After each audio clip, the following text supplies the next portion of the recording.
Welcome to the Stephen Mansfield audio podcast.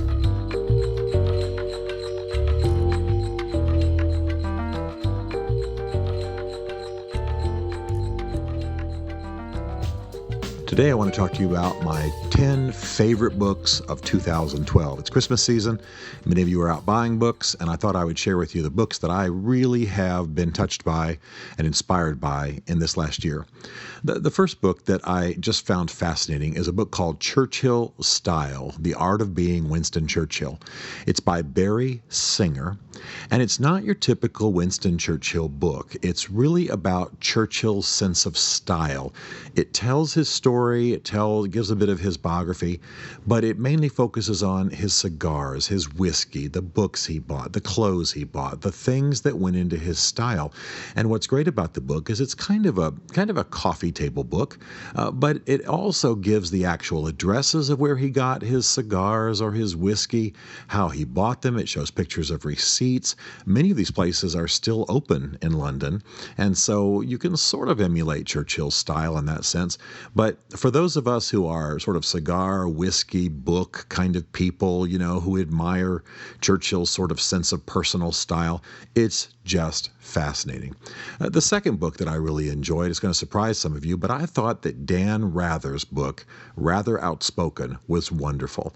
I know Dan's supposed to be, sort of a liberal icon who ticks a lot of people off, but I've had a little time with him. I like him. I found him quite a gentleman.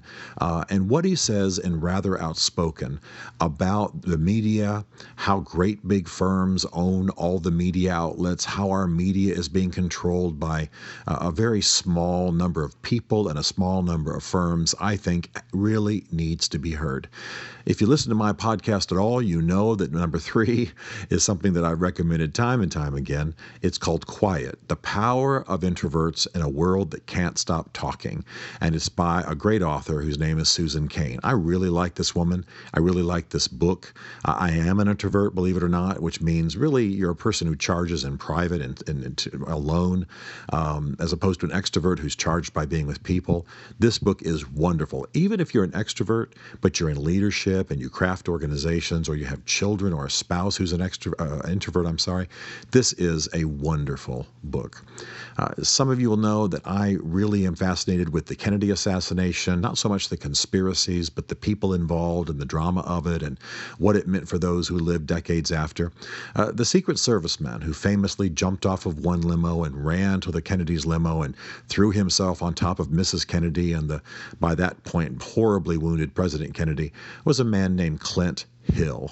And Clint Hill has had just a tortured life for many, many years after the assassination. Some of you will remember the 60 Minutes interview with him in which you just thought he was going to open a vein any moment.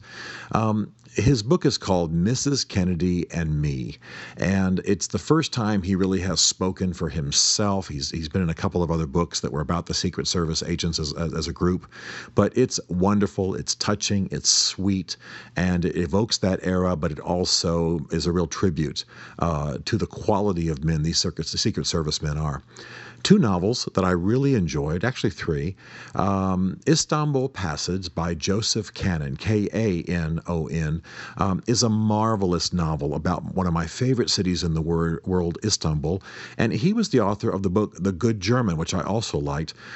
Charles Frazier wrote the book that I liked the most next, and his book is called 13 Moons, and it's about the Cherokee.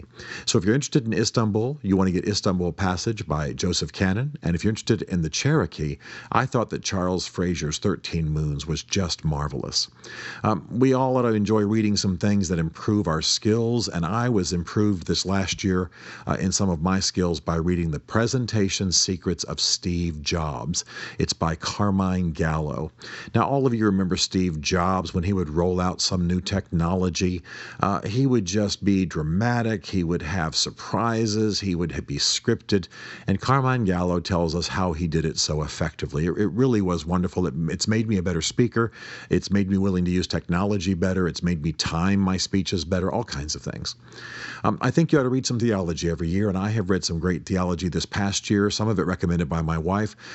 N.T. Wright's Surprised by Hope is a marvelous book. I'll have to admit I haven't fully finished it because I'm writing a book of my own, but I've had some interaction with N.T. Wright. I've read his material before, and this book really is a revelation. I'm not even going to try to summarize what it says, but you are going to be astonished. It's some great theology. It's really Celtic theology, and he just does a marvelous job. My wife raved forever about a book called The Epic of Eden by Sandra L. Richter, and I have begun scanning through it, and she is right. It's marvelous, and it treats the Bible in that way that I find so valuable, where you really get on the ground, you read it in kind of a way that evokes a 3D image in your brain. You're actually on the site, thinking about directions, thinking about contours, thinking about buildings and how they're described, and that's where Revelation comes from. It's marvelous. It's a book you want to take time with, and that has the power really to revolutionize your understanding of the Bible.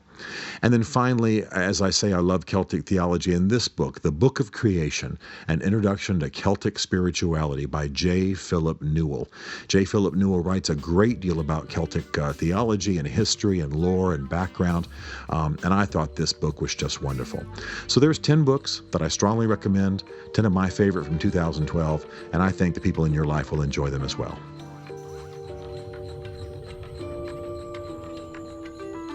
Stephen Mansfield is a New York Times best-selling author, a popular speaker, a frequent faith and culture commentator on Fox and CNN, and a blogger for a number of leading online news services. His groundbreaking books on faith and American society include The Faith of George W. Bush, The Faith of Barack Obama, The Mormonizing of America, and the soon-to-be-released Lincoln's Battle with God.